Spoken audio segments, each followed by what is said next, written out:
Om Namaste. Sigo haciendo una serie de vídeos relacionando el cristianismo con el Gita.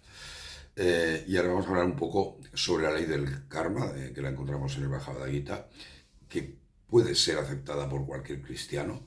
Sin embargo, otro de los principios, el de la reencarnación, seguramente no es fácilmente aceptable por un cristiano.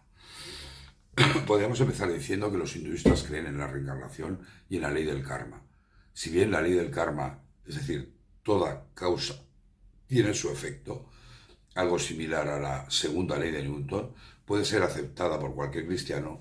El concepto de reencarnación, la rueda de nacimiento, muerte, reencarnación, es decir, el samsara en sánscrito, no sería aceptado por un cristiano, que consideran que tras la muerte, entre comillas, el alma va al cielo. Y os leo, Corintios, porque sabemos que si nuestra morada terrestre, este tabernáculo, se deshiciere, tenemos un Dios, un edificio, una casa no hecha de manos eterna en los cielos. En el capítulo segundo del Bhagavad Gita, el Sankhya Yoga, o Jnana Yoga a veces traducido, se centra en el autoconocimiento, en el Atman Jnana, es decir, el conocimiento analítico del Atman, del alma. Y os leo este precioso verso que os ruego meditéis sobre él. Dice, así como un hombre se despoja de sus gastadas ropas y se pone unas nuevas, así también Atman desecha sus agotados cuerpos y toma otros nuevos. Además, desde un punto de vista filosófico racional, que tanto nos gusta en Occidente, Swami Vivekananda, en sus ensayos sobre el Jnana Yoga y Vedanta y Unidad en la Diversidad, que también he traducido al español, demostró la existencia del samsara.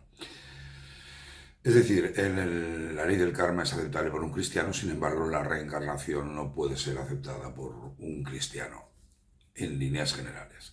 Otra diferencia entre ambas religiones es que el catolicismo tiene una autoridad central, el Papa de Roma. Sin embargo, ni el protestantismo ni el hinduismo la tienen. En palabras de Swami Vivekananda decía, el hinduismo se basa en el tesoro acumulado, formado por leyes espirituales descubiertas por distintas personas en distintos tiempos. Creo que esta es la mejor definición que yo jamás he encontrado sobre el hinduismo. Esa flexibilidad. Habría que decir que el hinduismo, está mal dicho, sería el Sanatana Dharma, la religión eterna, pero es como un conjunto de religiones y filosofías, desde las dualistas puras y duras hasta las no dualistas. Pero eso es una figura un punto de diferencia entre ambas religiones. O sea, la autoridad central, el Papa de Roma contra ninguna autoridad central en el hinduismo. Otra concepción importante es el concepto de tiempo. Y este es importante, dedicaré otro vídeo, pero básicamente entre el cristianismo y el hinduismo es radicalmente opuesta. En el cristianismo es una concepción lineal. Hay un inicio y hay un final. Y en el hinduismo nada es creado ni nada es destruido. Es muy parecido al principio anunciado por Lavoisier, que decía, la energía ni se crea ni se destruye. Solo existen cambios de nombres y formas. Es un concepto importantísimo.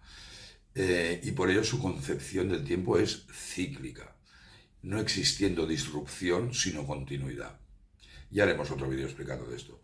Este concepto de continuidad del Vedanta, del todo en uno, fue reconocido por uno de los padres de la física cuántica, el premio Nobel de Física Edwin Schrödinger, y decía, os leo, la continuidad y unidad del Vedanta se reflejan en la continuidad y unidad de la mecánica de ondas, totalmente compatible con el concepto del Vedanta de todo es uno. La multiplicidad es sólo aparente. O en palabras de mi admirado Ramakrishna decía, el conocimiento conduce a la unidad, la ignorancia a la diversidad. Otra diferencia, no, una similitud importante, perdón, es el concepto de libre albedrío, que es compartida por las dos religiones. De hecho, si os fijáis, ante la negativa de Arjuna a luchar en la batalla de Kurukshetra, en el Gita, Krishna le va a exponer a lo largo de 18 capítulos pues la sagrada sabiduría del Gita, pero si bien incita a Arjuna a levantarse y a luchar, uno de los grandes mantras del Bhagavad Gita, en el último capítulo, en el 18, ya en los últimos versos, en el 63, Krishna le dice a Arjuna, te he explicado este conocimiento, que es más secreto que todos los secretos. Medita sobre ello profundamente y luego haz lo que deseas. Una clara enunciación del principio del libre albedrío. Y aparte, es una gran lección del Karma Yoga. La obligación de Krishna era restablecer el orden, por eso Vishnu se reencarna en él, y él le explica todo el Karma Yoga, pero después se desapega de los resultados dejando que Arjuna haga lo que desee. Ambas religiones, hinduismo y cristianismo, tienen sus libros sagrados. Los cristianos el Antiguo y el Nuevo Testamento, pero los hinduistas tienen muchos más. El Vedanta, compuesto por los Upanishads, el Bhagavad Gita, que contiene la esencia del Vedanta, y los Brahma Sutras, conforman el principal corpus religioso hinduista, pero hay muchísimos más. El Gita es un moksha shastra y un yoga shastra, es decir, un camino de autoconocimiento y liberación. Y por último, hay una diferencia también importante que marcará el mundo en el que estamos viviendo. El cristianismo necesitó un imperio universal, tal como decía Arnold Toynbee, el romano, para expandirse por el mundo. Pero el hinduismo jamás fue proselitista. Y esas son otras de las similitudes y diferencias entre el Gita, entre el hinduismo y el cristianismo. Muchas gracias, Om Namaste.